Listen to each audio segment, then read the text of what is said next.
Okay, so today is going to be a good one. It's my first one, and I want to start it off with a bang. So today we're going to go over Cassie Ventura and Diddy. So we're going to be using the lifespan development theories to break down just like their different stages of life from young adolescent up until now. So for those who are unfamiliar with the singer Cassie Ventura, she met Diddy when she was 19 years old. And he was a powerful music mogul and he had lots of money. And he also was in his mid 30s. So they began a romantic relationship and it lasted over a decade.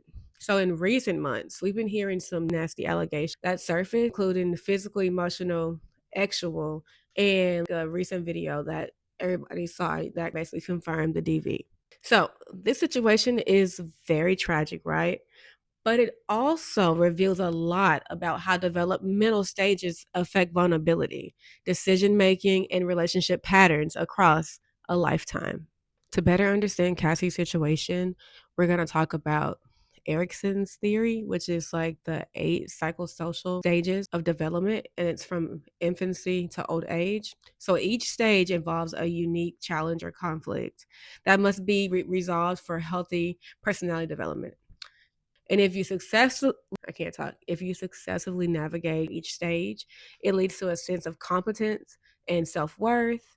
And while failing to do so, it can result in negative feelings or behaviors as well. So, right now, we're just going to talk about number 5, which is the role confusion versus the identity. So, the reason why I'm bringing this up is because Cassie was 19 years old.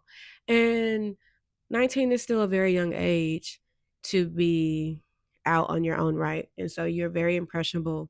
You can be gullible at times, especially if you have someone who's older than you and who's very powerful. So, touching on the identity versus the role confusion. So, we have adolescents who explore their identities, their values, and their beliefs. If they're unable to find their place in the world, they may experience role confusion. And this is where I'm leading with the Diddy and Cassie stuff.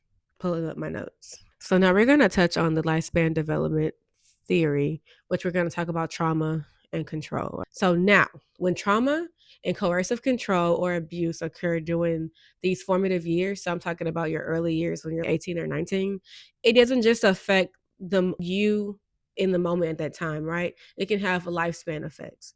So research on developmental trauma shows that unresolved trauma in early adulthood can disrupt later stages, including the ability to form healthy, intimate relationships, trust others, and navigate independence, like I said. So if you have someone who's interfering in that stage, you're not going to get that experience to be able to navigate your own independence. And also, the trust right there is non existent.